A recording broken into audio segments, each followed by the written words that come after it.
Қайырлы күн достар, бұл Медикон білім арнасы. Сіздермен Алихан Ғаниұлы және біз тыныс алу физиологиясындамыз. Кезекті лекция. Бүгінгі талдайтын тақырыбымыз бұл тыныс алу жолдарының физиологиясы, түшкіру және жөтелу рефлекстерін айтып өтетін боламыз. Тыныс алу жолдары бұл өкпеге ауаны тасымалдап беретін ағзалардың жүйесі. Оларға бізде мұрын қуысы, мұрын қойнаулары, жұтқыншақ, көмей, кеңірдек, бронхтар, олардың тармақтары. Осы терминалда ең соңғы бронхиолаға дейінгі аймақ бізде тыныс алу жолдары болып есептеледі. Бұлар газ алмасуға қатыспайды, яғни ағзаға оттегін қан тамырымен алмасу жүрмейді бұларда.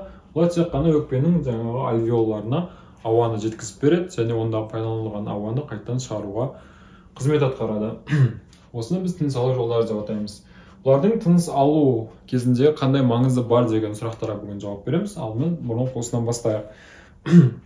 Ең бірінші кезекте біз тыныс алған кезде ауа мұрын қуысы арқылы өтеді, бұнда ауада үш түрлі өзгеріс болады екен. Біріншісі ол ауа жылынады. Екінші ылғалданады.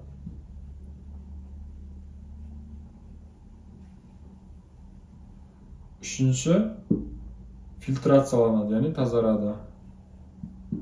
Фильтрациядан өтеді. Осындай үш түрлі процесс жүзеге асады мұрын қуысында. Бұл қалай туындайды?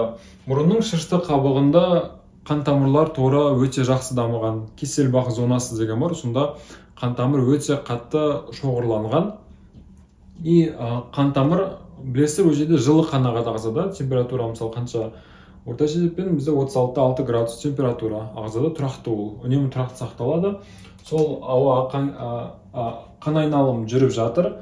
Біз мысалы салқын күндері ауа жұтсақ, сол жердегі қандағы жылу мұрын қуысына беріледі, сондағы салқындаған ауаны олар жылытады екен. Бұның маңызы неде? Егер біз тек қана салқын ауамен жұтатын болсақ, салқын ауамен тыныс алатын болсақ, ол қалған тыныс алудың төменгі бөлігіндегі қан тамырлардың тарылуына алып келеді. Ол арнайы осындай рефлекс. Қан тамыры жаңа суық температура сезетін рецепторлар болса, содан қан тамырлар рефлексті түрде тарылады. Сәйкесінше ол жерге қан аз келеді. Содан біріншіден ол тіннің қоректенуін бұзады. Екіншіден қан ағысымен бізде үнемі иммунды жасушалар, ағзаның қорғаныс жасушалары келіп түсіп отырады тінге. Солар аз келеді, сонымен ол жерден сразу жаңағыдай респираторлы инфекциялық ауруларға бейімділік дамып кетеді. Содан көбінесе жаңа ОРВИ, бронхит, инфекциялық бактериалды бронхиттер, танзилит секілді ауруға біз бейім боламыз. Сол себепті де қысты күні жаңа тамағыңды жылы ұста деудің мәні осыда. Яғни салқын ауамен тыныс алудың зияны ол қан тамырлардың өзгерістері, содан ағзаның резистенттілігі түсіп кетуінің алдын алуға жағдай жасайды. Бұл бірінші қызметі. Сонымен қатар бұның кішкене қарама қарсы, яғни қалай айтса екен, зиянды тұсы бар. Кемшілік тұсы, яғни мұрын қуысында қан тамырлар өте жақсы дамығандықтан және шырышты қабыққа бетке орналасатындықтан ең бірінші кезекте олар зақымдануға бейім болады. Қандай да бір ақаулар ол мұрыннан жаңа қан кетулердің туындауына алып келуі мүмкін. Мысалы қан қысымы жоғары науқастарда қан тамырлары оларда қабырғасы өте жұқа болады ғой, жаңағы температура алмасуын сезуін бақылау үшін. Содан олар зақымдануға өте бейім болып келеді. Екінші кезекте бір аллергиялық жаңағы несі бар, бейімділігі бар науқастар. Оларда ісіну, отек, мұрын қуысының ісінуі өте тез дамиды, өйткені қан тамырлары жақсы дамыған, ол жерге қан ағысы көп келеді. Егер қандай да бір тітіркенгіш әсер етсе, сразу қан тамырының ішінде сұйықтық тіндерге өтеді, солардың мұрын қуысының ісініп бітеліп қалуына алып келеді. Содан оның керісінше бір зиянды тұсы бар деп айтсақ болады, бірақ основной механизм ол қан тамырлардың жақсы шоғырлануы, ол ауаның жылынуын жағдай жасайды. Екінші кезекте ол ылғалданады дейді. Жалпы тыныс алу жолдары бүкіл бетіндегі шырышты қабаты оның бетінде қандай да бір шырыш өндіреді өздері. Сөйтіп оның беті ылғалданып тұрады. Ол ылғалданған кезде, мысалы біз сырттан құрғақ ауаны жұтамыз, ол сырттан құрғақ ауаны жұтқан кезде ол жерден бетіндегі су тамшылары буланады да, ауаның құрамына бу түрінде кіріп, оны ылғалдандырады дейді. Ылғалдандырудың ол қандай керегі бар деген сұраққа жауап берсек, ылғалданбаған ауаны егер біз тыныс алатын болсақ, онда ол да өз кезегінде төменгі тыныс алу жолдары, трахея, бронхтар, бронх тармақтары, олардың сыртқы шырышты қабатының құрғап кетуіне алып келеді. Егер бұл мияқта жоғары жақта ылғалданбайтын болса, оны ол төменгі жақтағы шырышты қабаттың ылғалын пайдаланады деген сөз. Ол беті құрғап кетеді, ол беті құрған деген сөз. Ол жарылуға бейім болады. Екінші кезекте оның шырышы қандай да бір барьерлік қызмет атқарып тұрады. Бір ауаның құрамындағы ұсақ заттар, шаң тозаңдардан солардың бетіндегі шырышқа жабысып, оның ары эпителийге дейін жетуін алдын алып тұратын еді. Егер ол құрғап кететін болса, онда ауамен келген қандай да бір вирустардың эпителийдің зақымдап тесіп өтуіне неғұрлым қолайлы жағдай жасайды. Сол себепті де ауаның осы мұрын қуысында ылғалдануы жүруінің маңызы бар. Үшінші кезекте фильтрация.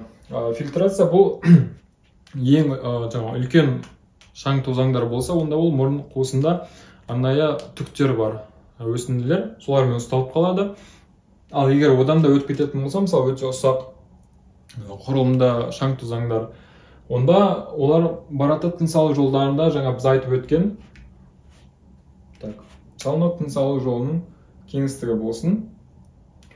Соның бетін астарлап жатқан жасушалар болар.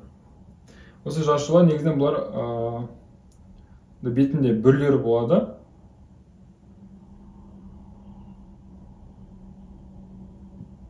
Және жаңа біз айтқан бетінде шырыш қаптап жатады. Осындай мынандай шырыш жатады. Мысалы ауа біз тыныс алдық, кеп жатқан кезде осының құрамында бір шаң тозаңдар болады, ұсақ құрылымда заттар. Осылар бетіндегі шырышқа кеп орналасады, жабысады, яғни эпителийге жеткізбейді оны. Осында бір қандай да бір қорғаныш, механикалық қорғаныш қызметін атқарады. И бекіген кезде ол тітіркендіреді ғой, содан эпителийдің бетіндегі кірпікшелерінің қозғалысы орын алады екен. Ол қозғалыс төменнен жоғары қарай бағытталады. Мысалы бронхтардан бастап жоғары қарай. Бүкіл эпителийдің бетінде осындай кірпікшелер бар, содан кейін олар былай қозғалта бергеннен кейін мынау шырыш жиналып келіп, трахеяға жинақталады, одан көмейге, одан жұтқыншаққа жинақталады да, и ол жерде бізде ол қақырық түрінде сыртқа шығады. Осы қақырықтың туындау механизмі осы бетіндегі шырыштың қаншалықты мөлшерде өндірілгені және қандай қозғалыста сыртқа шығарылғаны байланысты болады. Яғни біз неғұрлым шаң тозаңды егер көп жұтатын болсақ, оған сәйкес шырыштар көп синтезделеді и қақырықта бізде мөлшері арта береді. Әсіресе бактериямен, инфекциямен ауырған кезде бетін тітіркендіреді ғой эпителийдің түскен бактериялары. И олар в ответ нормаға қарағанда көп шырышты синтездейді. Сәйкесінше ол бізде үлкен ауқымда қақырық болып сыртқа шығады. Осы шырыштың маңызы осыда. Сонымен бұл қалыпты физиологиялық жағдай болды. Енді кішкене патологияға кіріп өтсек, кейде науқастарда жоғары тыныс алу жолында проблема болады. Қандай да бір күйік немесе бір бөгде бір затты жұтып қойған кезде бітеліп қалады да, жедел көмек ретінде науқастарда кеңірдегін теседі, трахеостомия жасайды. Осы жерден трубканы тығып қояды. Мүмкін сіз өмірде көрген шығарсыздар. Жерінде трубка шығып тұрады, сол трубкамен тыныс алатын. Онымен ұзақ тыныс алуға болмайды. Себебі біздің жоғарыда айтып өткен 3 процесс бұлар мұрын қуысында жүріп жатыр. Егер ол трубкамен тыныс алатын болса, онда 3 процесс жүрмейді, сонда олар ең бірінші кезекте салқын ауаны жұтады. Салқын ауаны жұтқан кезде бронхтардың қабырғасында қан тамырлары тарылады. Одан олардың қоректенуі бұзылады. Екінші кезекте иммунитет жасушалары кемиді, содан иммунитеті бұзылады. Содан олар инфекциялы ауруға бейім болады. Екіншіден ылғалдану болмайды. Ол бетіндегі шырышты қабатты бронхтарын құрғатып жібереді. Сәйкесінше ол да оның қорғаныс қабілетін төмендетіп, инфекцияға бейімділігін арттырып жібереді. Үшіншіден фильтрация жүрмейді мұрын қуысында. Содан егер трахеостомиядағы трубкадан үлкен жаңағы шаң тозаңдар түсетін болса, олар да бірден эпителийге әсер етіп, үшінші кезекте қорғаныс қабілетін төмендетеді. Яғни бұл үшеуі де тыныс алу жолдарының төменгі бөліктерінің қабынуынан, инфекциялық қабынуының алдын алып тұр екен. Егер бұл үш процесс жүрмесе, онда бізде жоғарыда айтқандай инфекциялық ауруға бейімділік артып кетеді. Сол себепті ауызбен емес, неғұрлым мұрын қуысымен тыныс алған жөн. Жалпы айтқанда, жылыну, ылғалдану, фильтрацияның 90-95% осы мұрын қуысында жүреді. Қалған 5% төмендегіні жұтқыншақ, көмей кеңірдекпен қамтамасыз етіледі, ең соңында өкпеге, ағзаға керекті сипаттағы ауа жетіп барады екен. Бұл тыныс алу жолдарының физиологиялық бір маңызы болып табылды. Қалған бөліктерде де осы үш процесс жүреді, бірақ основной бөлігі мұрын қуысында жүреді екен. Қалған бөліктері осыны демеуші қызметін атқарады, және олардың келесі ең басты қызметі келіп тұрған ауаны ары қарай өткізу.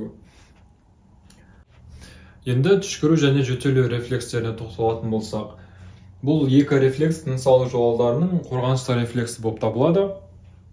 Бұлардың туындау механизмі бұл тыныс алу жолдарынан түскен қандай да бір бөтен текті заттың тыныс алу қабырғасындағы нерв ұштарын тітіркендіруі. Ең бірінші кезекте жөтелу ол бронхтармен байланысты. Бұлардың рецепторлары осында орналасқан, бронхтар шыныштық қабығында. Яғни бронх болсын, осыған бір қандай да бір бөтен текті бір шаң тозаң немесе бір тітіркендіргіш зат түсіп кетті. Содан бронхтың олар қабырғасында орналасқан жерде бір хеморецепторлар, механорецепторлар. Негізінен алғанда жоғарыдағы біз клиренсті айттық. Олардан үлкен дисперсіз заттар өтпейді, оның бәрі жоғары тыныс алу жолдарында ұсталып қалады. Көбінесе бронхтарға бұл тітіркендіргіш газдар, күкірт газдары, көміртектің монооксиді секілді улы газдар немесе өндірістік шаң тозаңдар ұсақ газдар түсуі мүмкін. Олар алады да осы нервті тітіркендіреді. Нервті тітіркендіргендіктен бұл жерде импульс пайда болады да, жөтел рефлексінің орталығына барады. Жөтел рефлексінің орталығы ол сопақша мида орналасқан. Бұл кезбе нервтің құрамында келе жатыр. Кезбе нервпен тасымалданған импульс сөйтіп келеді, афферентті жолмен жөтел орталығын активтейді. Жөтел орталығын активтегендіктен енді арғарап в ответ эфферентті импульс шығу керек, жауапты импульс. Ол келіп диафрагмаға әсер етеді. Содан диафрагманың жаңағыдай резко жиырылуы орын алады екен. Диафрагма резко жиырылады. Ауа қалыпты кезде біз алдыңғы сабақта айтқанда 500 мл жұтатын ек қой. Бұл кезден резко ауа демалу процесі жүреді екен, бұл жерден 2500 мл-ге дейін ауа жұтады екенбіз. Ауаны жұтып болғаннан кейін көмейдегі көмек қақпақшасы жабылады екен. Жабылып, мына жерде көмейдің спазмы болады. Яғни бұл жердегі дыбыс қатпарлары дейміз. Яғни голосовые складки, олар негізінен демалған кезде ашық тұру керек, солар жабылады. Қақпақша жабылды, олар ауаны шығармай ұстап қалып, бронхтарда өкпедегі қысымды арттыруға жағдай жасап отыр. Қазір ауа шығайын десе бүкіл жолда жабық тұр, және напряженный болып тұр да. Напряженный болып тұрған кезде іштің бұлшықеттерінің өте бар күшімен жиырылып орын алады екен. Сөйтіп іш қуысы жиырылады, сөйтіп диафрагманы олар резко жоғары көтереді, екеуі де қуысын тарылдады. Содан өте үлкен қысыммен ауа сыртқа қарай шығады. Осы кезде біз жөтелу рефлексінің туындағанын көреміз. Естеріңізде болса, бронхтардың құрылысын еске түсірсек, оларда жарты сақина тәрізді шеміршектер болады. Қабырғасында. Қалған бөлігі мына жерде бұлшықетпен тұрады. келесі шеміршек болсын. Ал шеміршек жоқ жерлерде мындай мембрана секілді құрылымдар болады. Эпителийден және базальды мембранадан тұратын. Жөтелген кезде шеміршектердің барлығы бір-біріне жалғасып кетеді екен де, қосылып. Мысалы, бір шеміршек, екінші шеміршекке келіп орналасқан сияқты трубка болады, ал олардың арасында мындай мембраналар, олар ішке қарай жеріліп қалып кетеді екен. Мысалы, екі шеміршек болса, соның арасындағы мембрана жеріліп қалып кетеді. Сөйтіп, олар бронхтардың қуысын тарылтады. Сөйтіп, бұның жаңа ауамен келген тітіркендіргіш затты жөтелген кезде бар ауа ағынымен шығып отыр, ауа тар қуысынан сөйтімен бүкіл келген шаң тозаңды ол өзімен бірге алып кетеді екен. Как анау қатты жел соққан кезде бүкіл зат ұшырып кетеді. Ол дәл сондай механизммен, егер ол жаңа бетіне жабысып тұрған күннің өзінде, оны ауа ағыны бар күшпен өзімен бірге сыртқа алып шығады. Осыдан бізде жөтел рефлексі туындайды. Бұл қорғаныш рефлексі. Сонымен қатар инфекциялық аурулар кезінде, бронхиттер кезінде, ОРВИ кезінде, осы шырышты қабықтың тітіркенуінен де жөтел рефлексі туындайды. Біз жоғарыда айтып өттік, бұл жөтелге іш қуысының бұлшықеттерінің бар күшімен жерілуі жағдай жасайды. Сонымен қатар патология жағдайда, патологиялық жөтелдер туындаған кезде көбінесе іш бұлшықеттерінің шектенсіз күш жұмсауы салдарынан олардың ауру сезімін сезінеді. Өздеріңізде де мүмкін болған шығар, жөтеле берген кезде іш аймағындағы бұлшықеттердің ауырсынуын сезінеміз. Осының негізгі механизмі осыда. Бұл жөтел рефлексі болды. Түшкіру рефлексі де дәл осыған өте ұқсас. Бірақ оның орналасқан жері ол мұрын қуысы. Жөтелу бронхтардағы нерв ұштарымен байланысты болса, түшкіру бұл мұрын қуысындағы нервтермен байланысты.